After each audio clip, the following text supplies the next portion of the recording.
Another thing I hope to do with this project is, I think, to inspire people of my generation, the generation under me, maybe above me. Our culture, as I mentioned before, doesn't put a heavy value on, I think, learning skills. Hi everyone, and welcome back. We are now at week 50 of the 52 Sunday Dinners project. Let's take a look at what we're going to be making today. We'll be starting this dinner off with a shrimp cocktail, followed with our main course of a pressed cold corned beef. That's served with creamed mashed potatoes, peas and carrots, and a chili sauce. Then for our salad course, we'll have a canned pear salad. And for dessert, we'll have baked apple dumplings with a hard sauce. And if you've been here before, you know there's always coffee. If this is your first time joining us, welcome. My name is Ashley. I'm a registered dietitian, and I have a love for all things vintage. Those two loves, food and vintage, have brought me to this project. This is the 52 Sunday Dinners project. It was inspired mostly by this cookbook here.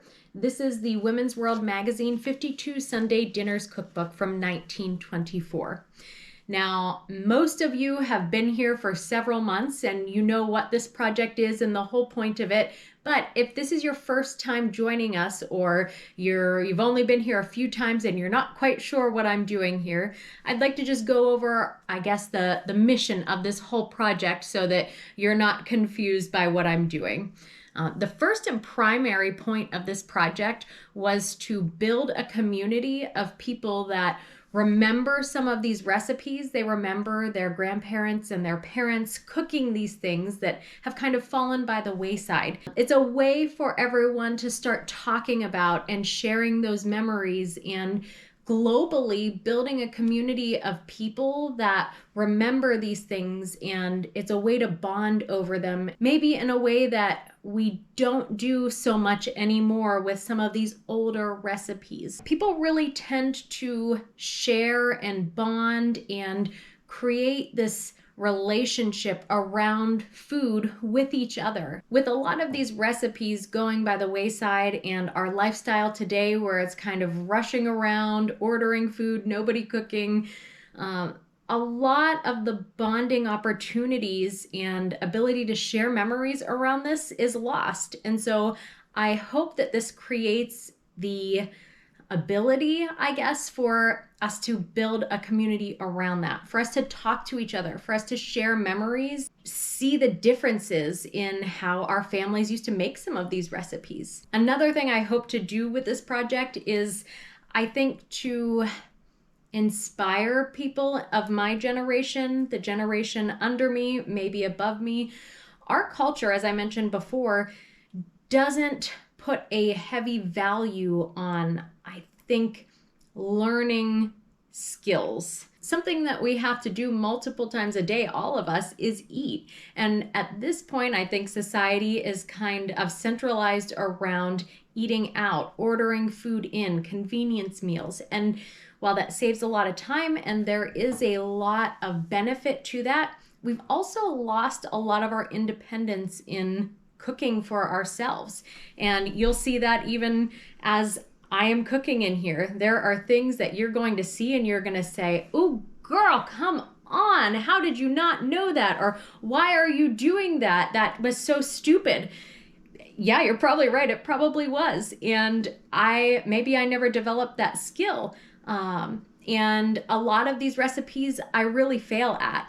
And some of the reason is because it's the recipe, and some of the reason is because I don't know what I'm doing in the kitchen sometimes. While that can be a little bit scary, what I really hope to do with that is, instead of, I think, having critical voices saying, "You can't do this, you're gonna fail at it, what's wrong with you, why are you even trying that, you're too," whatever it is. I really hope, as all of you share your helpful hints and your encouragement, other people with my types of skills, limited skills, that look at these recipes and think, "I could never do that because I'm going to fail." instead of thinking that way, thinking, wow, I could really learn something from trying this. And so as you guys share your helpful hints and I think look at what I'm doing and help me to correct it, you're not just helping me, you're helping everybody else that's watching this and inspiring them to learn a little bit more. And I know I'm not saying this as eloquently as I want to, but I hope you get the gist of what I mean. And so if you're watching this and you are in the camp of people that know what you're doing in the kitchen and you're frustrated, thinking, oh, girl, come on, if you would have just done this, it would have been better. Stay. Leave that in the comments. Help not just me. I'm grateful to learn through all of this, but especially the people who are watching for inspiration on how to be a little more confident in the kitchen. If you share your knowledge with those of us that don't have it, you're only going to help build us up. And if you're in the camp that are like me and you really are just kind of a disaster all of the time, then keep looking through the comments, look through and see some of the things that I messed up and what you could learn from that, and start trying it out on your own. Start failing. It's really not that bad. So far, I think I've failed at maybe, 30% of these recipes. And you know what? I'm back the next week and trying it again because it's a learning experience, and it's okay if you fail. The worst thing that happens is, I guess, the recipe doesn't turn out. Some people get annoyed with you, and I guess you've wasted a little bit of that food, but you're learning a little bit, and the next time you're going to be better. So just try it out and let us know how it goes. And having said all of that, let's get into the kitchen. Hopefully we won't mess anything up this week, but if we do, that's okay, and we're going to learn from it. Come and join me. Looking this recipe over, it's very clear that if we were to follow the instructions, what we would end up with is not corned beef. Based on, first, it only wants us to soak overnight. And it doesn't give us any instructions on what we are to soak with. So in my mind, maybe I am a new mom or a new wife with not much experience cooking. If I'm looking at this recipe, all I would have done is put that meat in water to soak overnight and then rinsed it. I wouldn't have known to add any spices. But we are going to take the assumption that either they would have known to add those spices, or they would tell their mom or their mother-in-law or someone that they loved and trusted that they were excited about making corned beef, and somebody would have mentioned to them or asked them what spices they were using. I've never made corned beef before. I've always just purchased it already corned. So I did look up a few recipes. Several of you have mentioned some of your recipes. Brown Eyed Girl, you gave me your mom's recipe. This one is a wet soak or a wet brine though. So we're not going to go with your mom's this time, although I'm very interested to try hers out with that dry brine at some point. We're going to split the difference, where a lot of other people and all the other recipes that I have seen have said to soak it for 5 days and flip it at least once a day. This says just soak it overnight. We're going to go about a day and a half. And the spices that I have just a pickling spice that was pre-made. I'm going to use that in addition to some salt. Hopefully it's at least reminiscent of what corned beef should be.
We're ready to get started, and we're starting with the shrimp cocktail.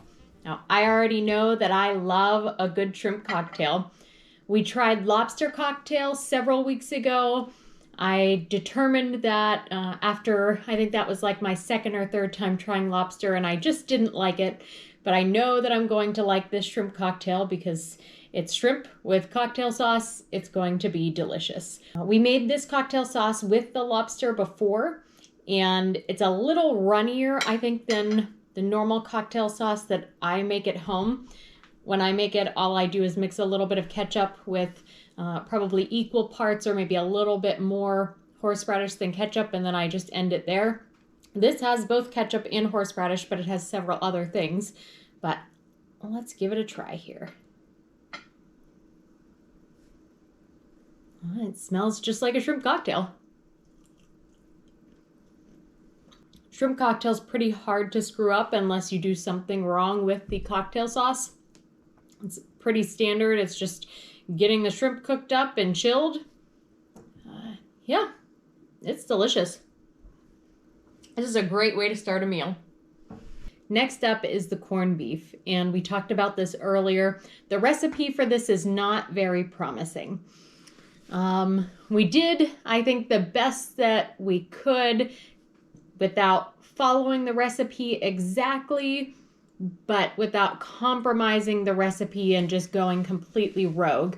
So it just doesn't, it's a little discolored. It's just a little sad looking, but we're going to try it. We're going to see, maybe there's a little bit of redeeming quality inside of here. Just sort of, well, looking at the inside, it's not the worst looking. It's not as bad looking as I expected it to be. It smells like corned beef, maybe not as strong as I would expect it, a regular corned beef to smell, but it does smell slightly reminiscent of corned beef. You know what? It actually doesn't look that bad. And I assume the chili sauce I'm supposed to eat with the corned beef because it wouldn't make sense really anywhere else. But smelling this corned beef, the texture feels, it smells really good.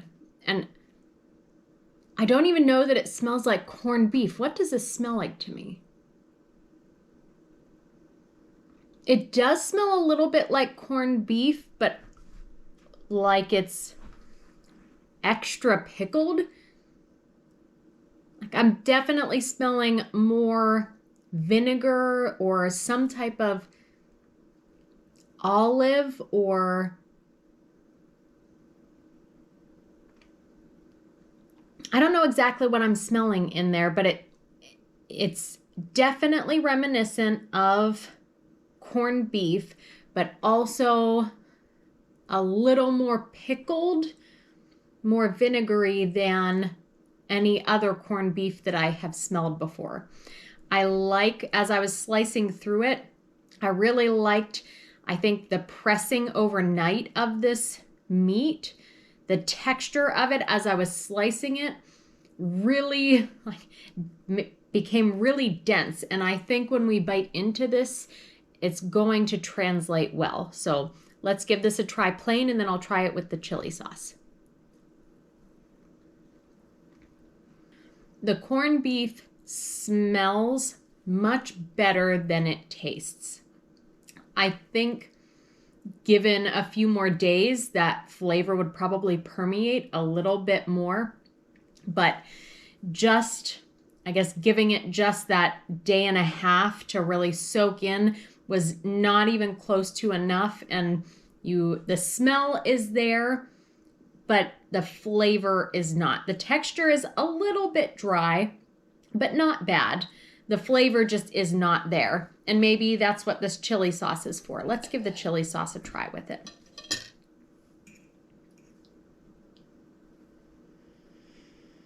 Now, this chili sauce smells phenomenal. You can smell the tomatoes, you can smell the onions, you can smell the peppers. And then you also get the vinegar in there and the spices. It just, my mouth is watering right now as I'm sniffing this. I think I'm really gonna like this. Let's try these together. That packs a punch. It is delicious. I would eat this on eggs in the morning for breakfast. I would eat this on sandwiches. After the initial, you put it in your mouth, you get the sweetness and the acidity of the tomatoes, the flavors, the smells. But then just a second or two later, it just punches you right in the face with that acidic vinegar flavor. It's really, and I say that in the best possible way. It's not a bad kick. It's a really good one. Let's try these potatoes and these carrots too. Now, with these potatoes, they're creamed, what are they called? Oh, creamed mashed potatoes. I don't know how they're any different than regular mashed potatoes other than we steamed them instead of boiling them. Let's see if it's any different. They're good. It tastes like a mashed potato. I don't notice any difference between this mashed potato if I would boil my potatoes and this steamed mashed potato. I think it's good, but there's nothing that stands out about it that makes me say, well, yes, the effort of steaming is worth it and you shouldn't just boil them, you should steam them. I don't know, I think they're good, but the steaming doesn't make them stand out to me. How about the peas and carrots?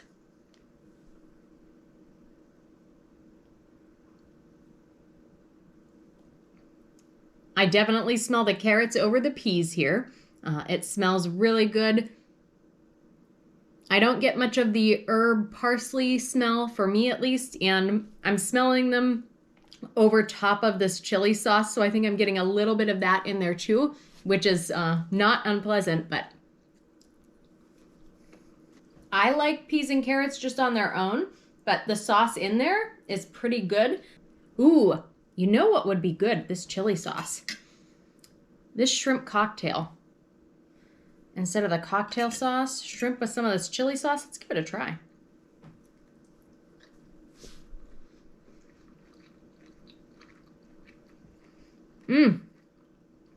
That is so good. Next up is our salad course. And we have a pear salad here. It's stuffed with cream cheese and nuts with French dressing. I like the idea, I think, of having these fruit salads in here. There's been several of these salads that it hasn't just been a vegetable salad. There's been fruits instead. And this is fruits, nuts, and cheeses. Now, I think the lettuce is just a garnish here. It's the bed in which it's sitting.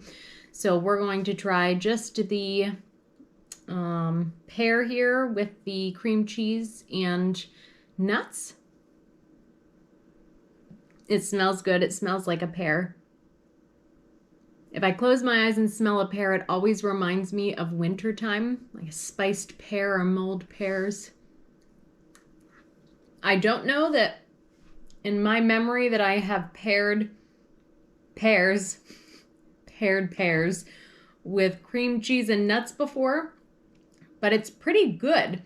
I think there's something maybe missing a little bit in here, and I don't know what that is. Maybe the pears are a little too mild.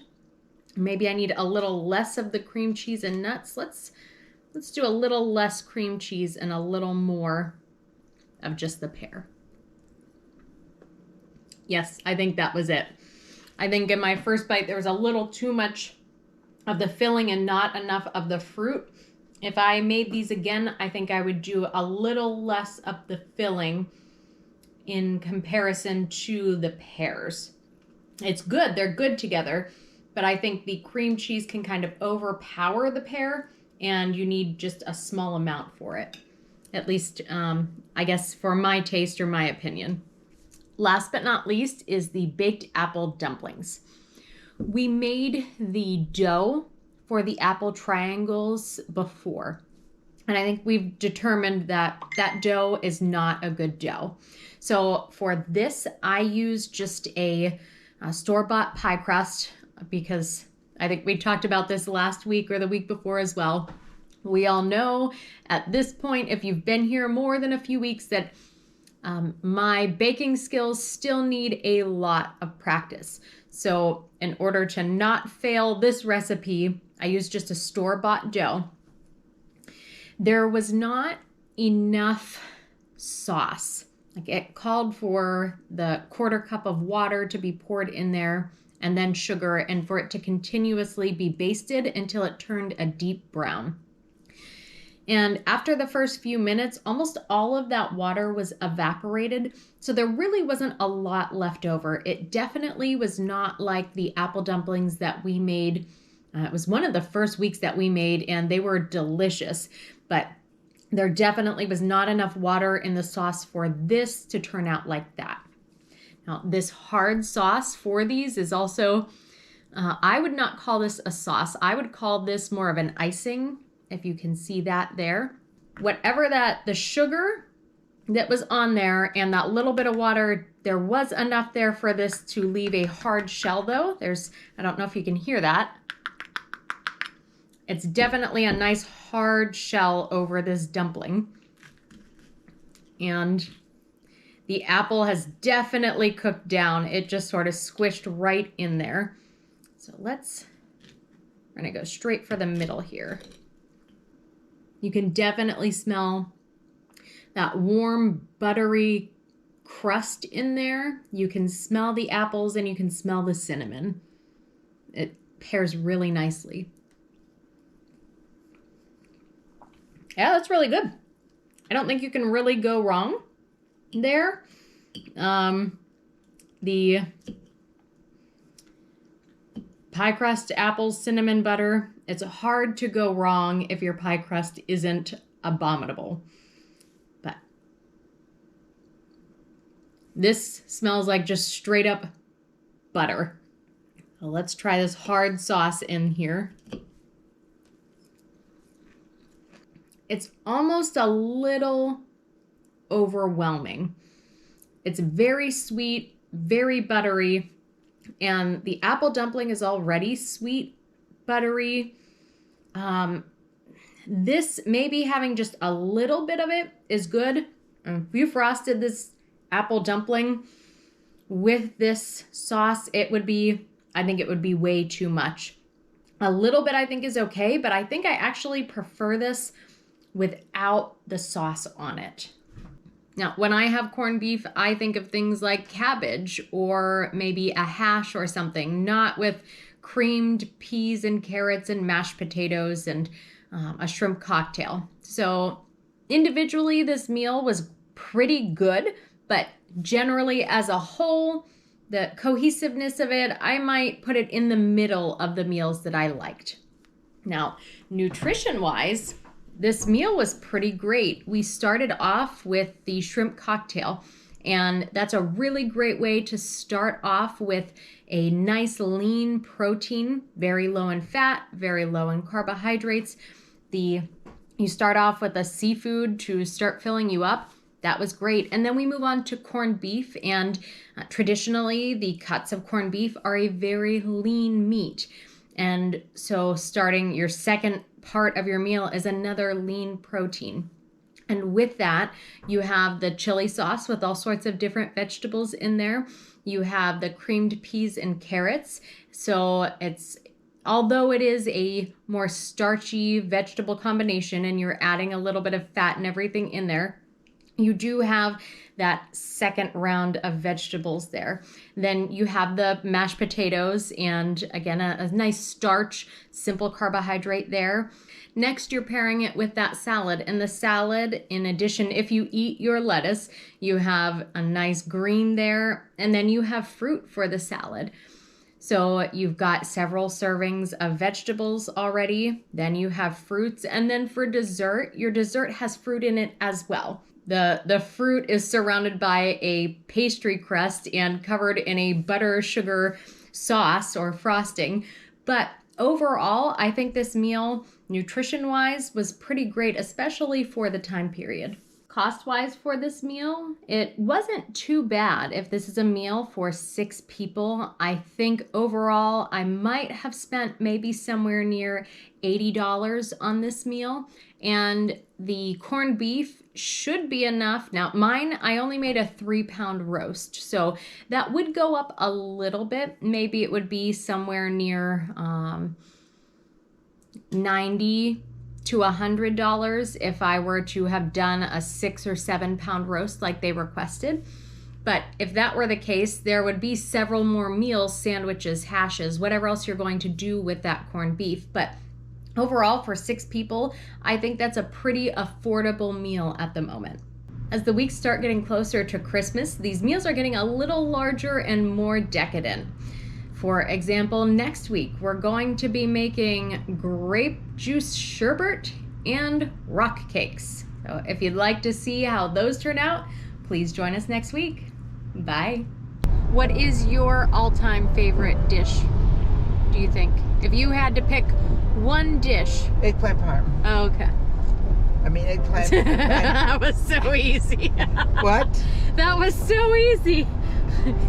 That shot right out of your mouth. Oh, eggplant parm. Okay. I mean, since I was a little girl, eggplant has always been my favorite dish, and I would always make all kinds of eggplant, whether it's stuffed eggplant or eggplant parm or caponata, because I make the caponata all the time, and it's all I could just live on eggplant. I mean, it's my reputation for eggplant used to stretch far and wide. I had a friend that I went to grammar school and high school with, and her mother had a Niagara University student boarding at her house. So anyhow, she knew how much I liked eggplant parm, and he used to bring sandwiches of eggplant parm to school for me. Wow, you must have been special. Yes.